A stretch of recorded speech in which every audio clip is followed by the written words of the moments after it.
So over here we have a very ginormous herb. Hard to believe it's a herb.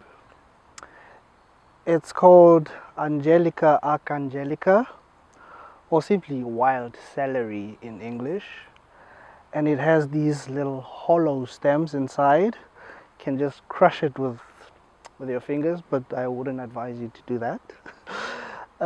And this plant, it can grow very tall, and it's a biennial. By biennial, I mean that it can grow to a certain level in 1 year and then only flower in another year before dying off.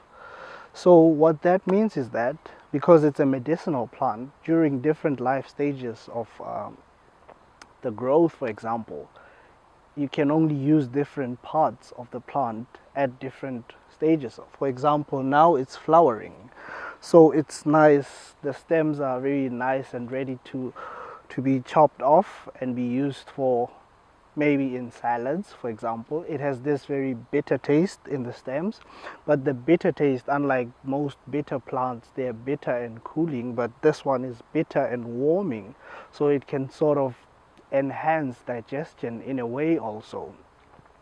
Typical of herbs, they help very much with enhancing digestion because they sort of have a similar family of compounds that enhance with that digestion, especially the bitter ones. So this one, now that it's flowering, I said you can opt for the stems, but not just the stems are used, there's also the roots that are used. And the roots, we can't see any right now, but the roots, when you use the roots of these plants, you need to use them before flowering when it's still quite young, and you don't use them fresh, you use them after you've dried them, and then you can add them to the teas to give flavor to your teas and the likes. And yeah, so there has been some suggestions that this plant also contains, at a particular period in its life, poisonous substances, and therefore it's quite important when you are utilizing this plant for food or medicinal purposes, you need to know at which period the plant contains these poisonous compounds. One of the other interesting things about these plants is that there's this mythology related to it. The name itself, Archangelica, it comes from, so the story goes, during the plague, when people were dying, they didn't have cure for this great plague that was making them perish.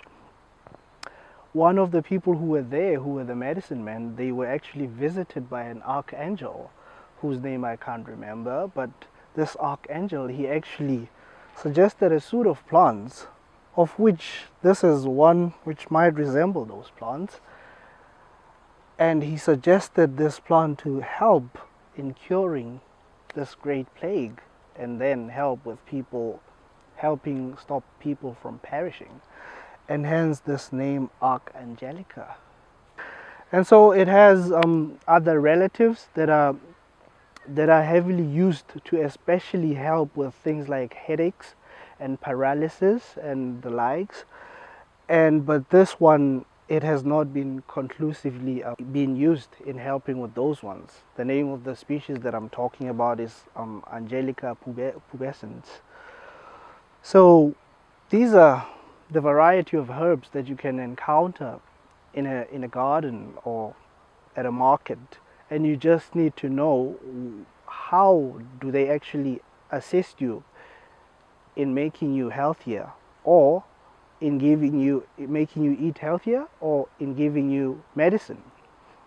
Having said that, herbs are mostly medicinal plants. There are other herbs that are also very poisonous, especially when eaten at a particular point in their lifetime or in their life cycle. So having taken you on this short tour, I want you to promise that you will at least visit again, and then we identify herbs that you can then plant in your garden, because herbs also help in the well-being of a person because of these aromatic compounds they produce.